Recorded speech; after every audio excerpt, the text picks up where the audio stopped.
Good evening, class. Today we are going to start a new chapter, trigonometric functions. Now, trigonometric functions, you all know trigonometry, right?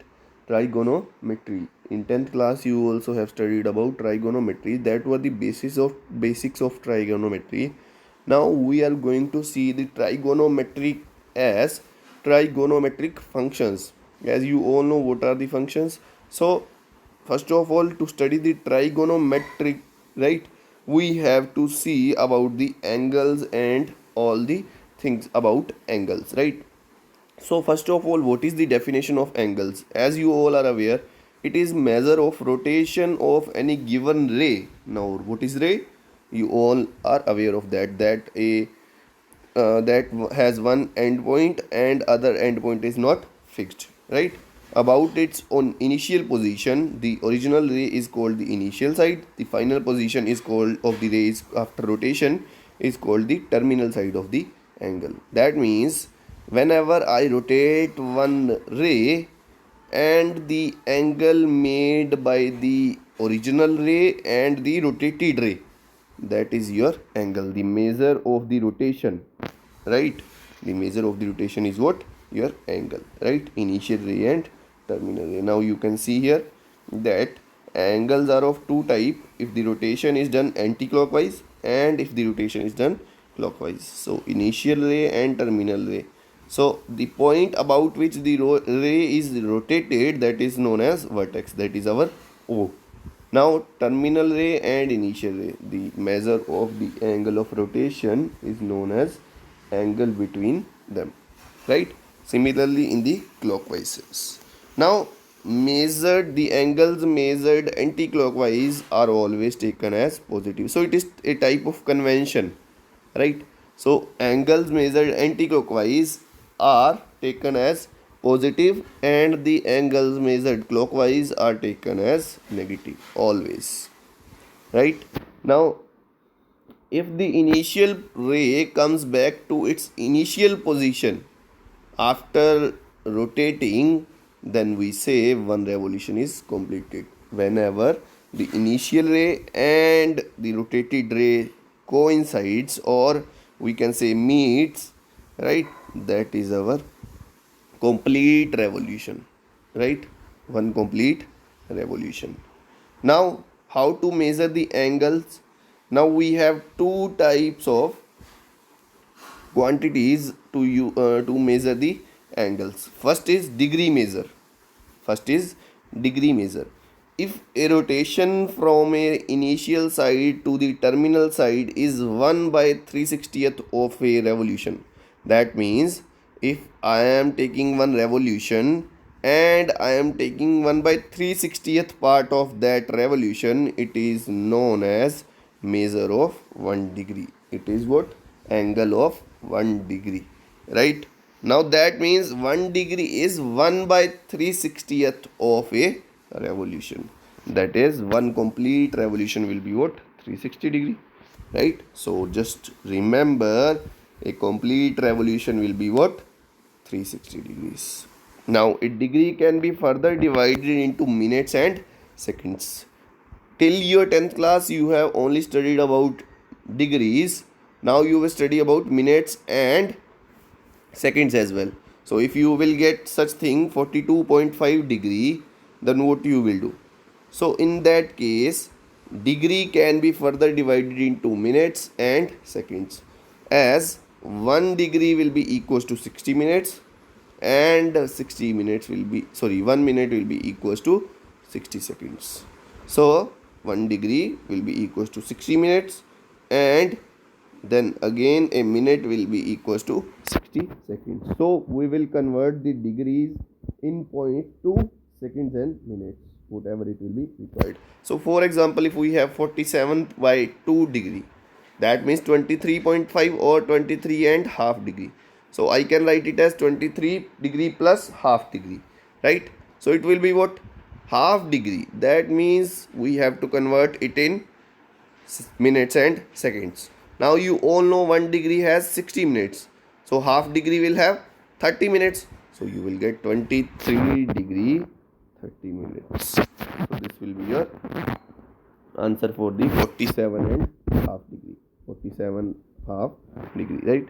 Next measure of angle is radian measure. Next measure of angle is radian measure. Now, how to measure the radians, the angle in radians? The angle subtended at the center by an arc of length 1 unit in a unit circle. That means a unit circle means a circle of radius 1.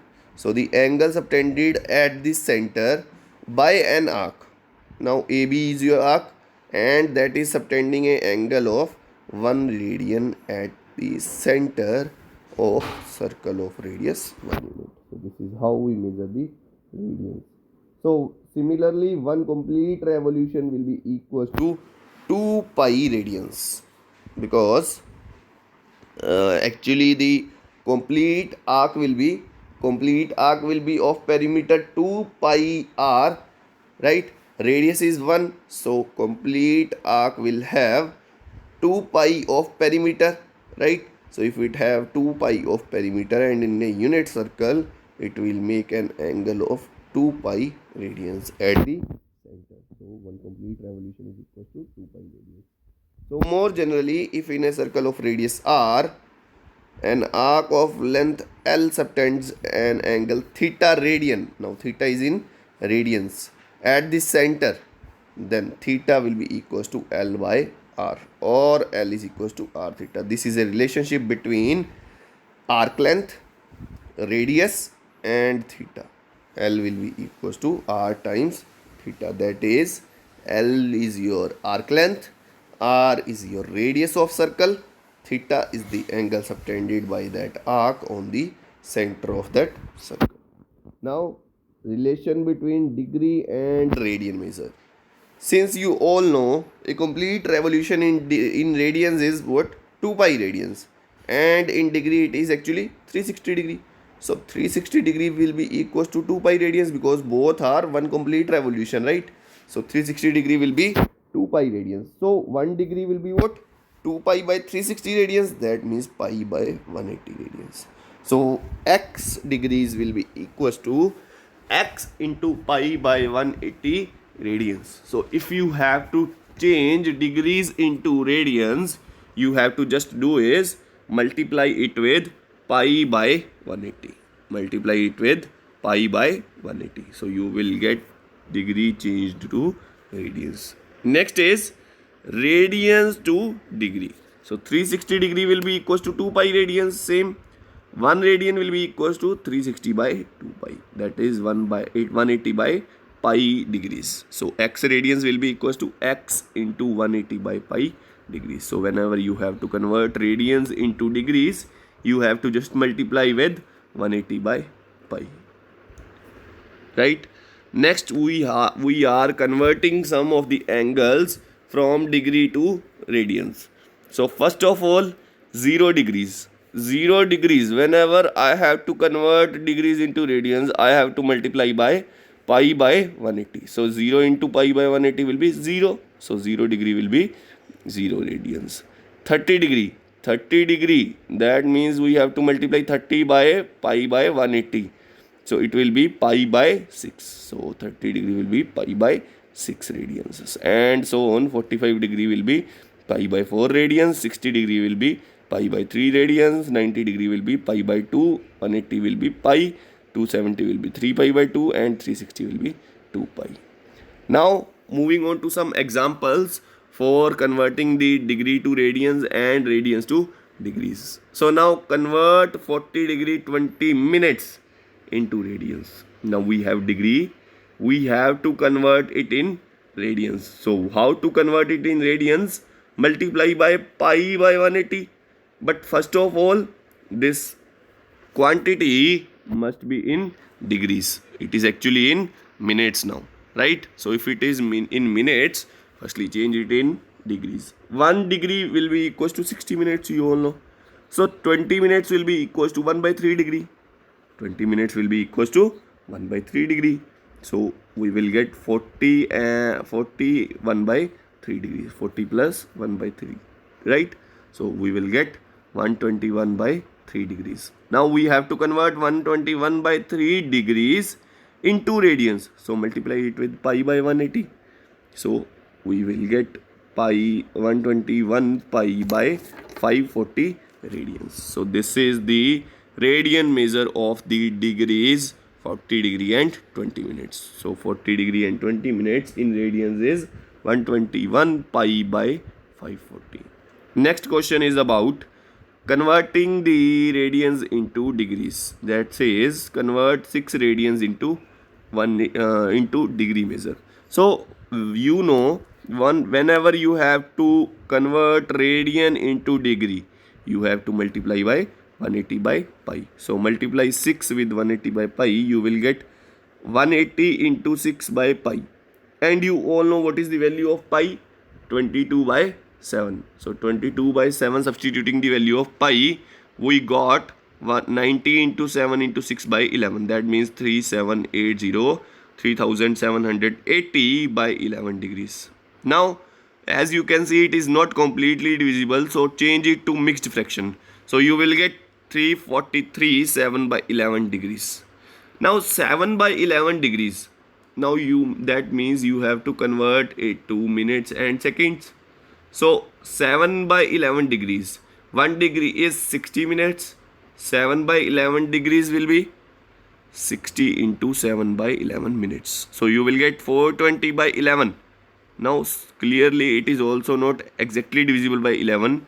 So you will get what? You will get 38 2 by 11 minutes, which is in mixed fraction, right? Change it to mixed fraction. So you will get 38 2 by 11 minutes. Now you got what? 6 radians is actually 343 plus 38 minutes. 343 degree plus 38 minutes plus 2 and 2 by 11 minutes. Now 2 by 11 minutes, fractional minutes, then that means you have to convert it to seconds. Now you all know 1 minute is actually 60 seconds. So 2 by 11 minutes will be equals to approximately 11 seconds. Now we have to approx this thing. Why to take the approximate value? Because we don't have any quantity further to convert seconds into some other quantity. So last quantity is seconds. So we just have to take the approximate value, that says 6 radians will be equals to 343 degree by 343 degree, 38 minute and 11 seconds. Next question, see the next question, which is based on the relationship between arc length, radius of circle, and the theta, that is angle subtended by the arc at the center of the circle. Now they said find the radius of the circle in which central angle of 60 degree intersects an arc of length this. Now they have given you arc length and they have given you central angle, which is your theta. L is given to you, theta is given to you. They are saying to find the radius of circle. But the main thing here is the theta is given to you in 60 degrees. That means degrees. So you have to take the theta in radians, because you all know in the relationship you have to take the theta in radians. So firstly convert 60 degree into radians. You all know 60 degrees is what? Pi by 3 radians. So L equals to R theta. You have the formula. Substitute the values. You will get R equals to L by theta. That means L is 37.4 by theta is pi by 3. Now substitute the value of pi by 3. That means 3.14 into 3, right? So you will get 37.4 by 22 into 7 into 3. So you will get at last 35.7 centimeter, which is your radius of the circle. So this was your first exercise for the trigonometric functions. We will discuss more questions based on this in the next class. Thank you, and we'll meet you in the class.